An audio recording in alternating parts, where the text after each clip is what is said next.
आपके मन में भी कभी ना कभी यह प्रश्न ज़रूर आया होगा कि गांधी जी ने भगत सिंह की फांसी क्यों नहीं रोकी। तो आज मैं इसका उत्तर आपको देने की कोशिश करूंगी।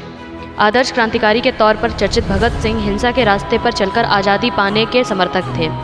1907 में उनका जन्म हुआ था, जब 38 साल के लोक सेवक मोहनदास करमचंद गांधी दक्षिण अफ्रीका से अहिंसक तरीके से संघर्ष करने का प्रयास कर रहे थे। सत्याग्रह के अनुभव के साथ गांधी साल 1915 में भारत आए और देखते ही देखते वह भारत के राजनीतिक पटल पर छा गए। वहीं जवान हो रहे भगत सिंह ने हिंसक क्रांति का रास्ता अपनाया, लेकिन इन दोनों के बीच कई चीज़ें समान थीं, जिसमें देश के सामान्य गरीबों के हितों को अहमियत देना शामिल था। आज़ादी पर उनका ख्याल सिर्फ राजनीतिक नहीं था। दोनों चाहते थे कि देश की जनता शोषण की बेड़ियों में मुक्त हो और इसी दिशा में उनके प्रयास रहे। दोनों में एक चीज़ विरोधभाषी थी, लेकिन इसके बावजूद दोनों में कुछ समानताएं भी थीं। भगत सिंह नास्तिक थे और गांधी जी परम आस्तिक थे, लेकिन धर्म के नाम पर फैलाई जाने वाली नफरत के दोनों ही विरोधी थे। भगत सिंह की फांसी। साल 1928 में साइमन कमीशन के खिलाफ विरोध प्रदर्शन में वरिष्ठ कांग्रेस नेता लाला लाजपत राय को पुलिस की लाठियों ने घायल कर दिया। इसके कुछ ही दिनों बाद उनका निधन हो गया।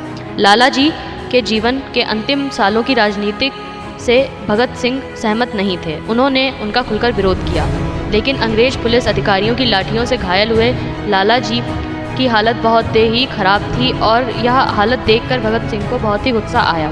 भगत सिंह ने इसका बदला लेने के लिए अपने साथियों के साथ मिलकर पुलिस सुपरिटेंडेंट स्कॉट की हत्या करने की योजना बनाई, लेकिन एक साथी की गलती की वजह से स्कॉट की जगह 21 साल के पुलिस अधिकारी सॉन्डर्स की हत्या हो गई। इस मामले में भगत सिंह पुलिस की गिरफ्तारी में नहीं आ सके, लेकिन कुछ समय बाद उन्होंने असेंबली सभा में बम फेंका।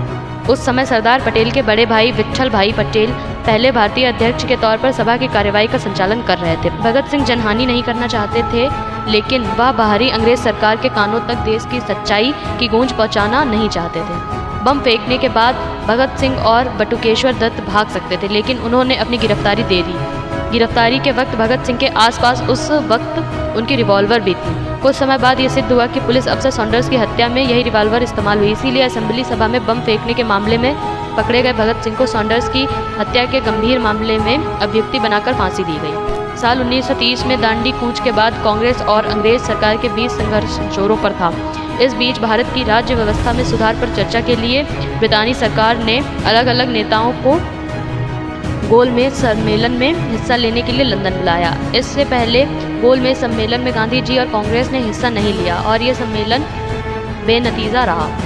दूसरे सम्मेलन में ब्रितानी सरकार ने पहले सम्मेलन जैसी परिणति से बचने के लिए संघर्ष की जगह बातचीत के रास्ते पर चलने का फैसला किया। भगत सिंह के अलावा तमाम दूसरे कैदियों को ऐसे मामलों में माफ़ी नहीं मिल सकी। यहीं से विवाद शुरू हुआ। इस दौरान ये सवाल उठाया जाने लगा कि जिस समय भगत सिंह और उनके दूसरे साथियों को सज़ा दी जा रही थी, तब ब्रितानी सरकार के साथ समझौता कैसे किया जा सकता। इस मामले में जुड़े सवाल के साथ हिंदुस्तान में अलग अलग जगहों पर पर्चे बांटे जाने लगे।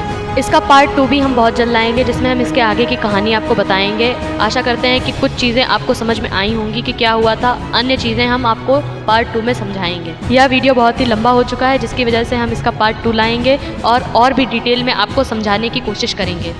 तब तक कि हमारे चैनल को सब्सक्राइब करें और हमारे साथ बने रहें।